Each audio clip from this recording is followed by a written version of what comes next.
Let me tell you something no one ever taught me in school. Something you will not find in a business book. Something, once I discovered it, changed everything for me. The skill that built my wealth, my confidence, and my freedom is a skill almost no one talks about.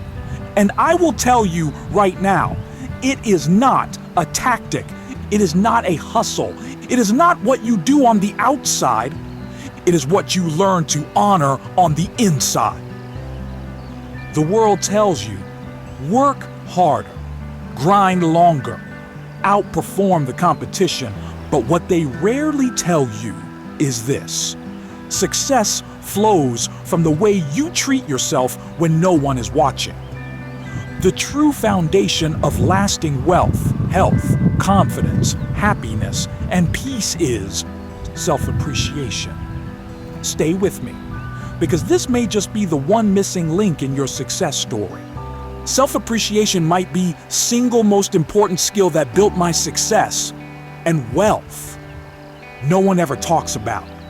But without it, everything else is likely to break. Because when you don't value you, you will overspend to impress, burn out to prove, settle in silence because you fear rejection.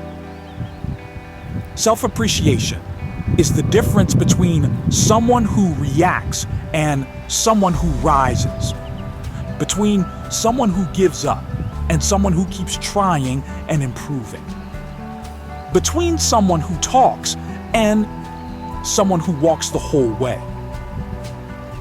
Because here's the thing, when you begin to appreciate yourself genuinely and deeply, you stop chasing validation from others and start building from worthiness. Jim Rohn once said, "The greatest value in life is not what you get. The greatest value is what you become." And what you become starts with how you treat yourself. Self-appreciation is not suppression, it is self-leadership. It is the ability to honor your word to yourself. Stay calm when life tests you. Speak kindly to yourself in failure. Choose the future over the impulse. Protect your energy like you protect your money. And at the heart of true self-appreciation is self-love. Not in the soft, sentimental sense, but in the strong, grounded, I'm building something that matters sense. When you appreciate yourself, you stop sabotaging. You stop overscheduling, overgiving, overworking. You start building with intention. I will tell you the truth. For years, I was the guy doing more than anyone. Working late, saying yes to everything, proving my worth in meetings and numbers, but inside, I was drained. Not because I wasn't capable, but because I didn't really value myself unless others did first. It wasn't until I hit emotional burnout in my 30s that I realized I had never really practiced self-respect. I had mastered productivity, but not presence. So I made a shift. I stopped chasing recognition. I started creating alignment. I stopped waiting for others to give me the permission to be in the room. Instead, I started acting like I belonged in the room. That's when everything changed. Let me be clear. Success is not just about knowing what to do. It is at least as much about knowing when not to do it. It is about choosing long-term appreciation for yourself over short-term relief. Here's what I've learned. You can't save money if you think you're not worth protecting.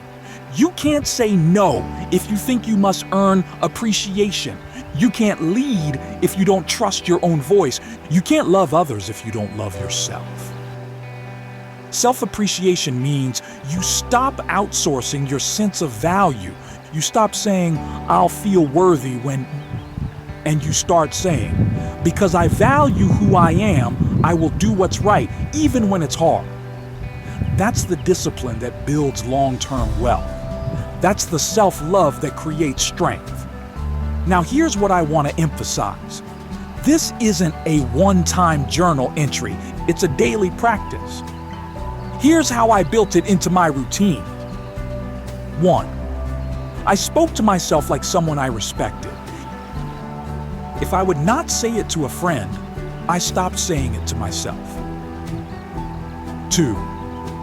I tracked my integrity. Every time I kept a promise to myself, I wrote it down, not for pride, but for proof. 3. I started choosing boundaries over burnout. I didn't work less. I worked wiser, and I rested with honor, not guilt. 4. I made gratitude personal, not just for things, but for who I was becoming. And over time, something profound happened. I no longer needed to convince others of my value because I believed it first. Let me challenge you right now. Before you work harder, ask, am I working from love or from lack? Before you spend, ask, do I believe I am already enough? Before you say yes, ask, does this honor the future I want to build? Because the wealthiest people I know are not just rich in money. They are rich in clarity, boundaries, peace, and self-respect. And that all begins with this quiet, overlooked, transformational skill, emotional discipline rooted in self-appreciation, not self-obsession, not arrogance, not perfection, but the daily decision to show up for you. So you want to build a life of value? Then treat yourself as someone who matters, authentically, without being arrogant, because how you treat yourself sets the price for how the world treats you. Appreciate who you are, and appreciate others for what they are. Practice self-love, and give love to those who deserve it too, and become the person your future has been waiting for. That, my friend, is how your story begins.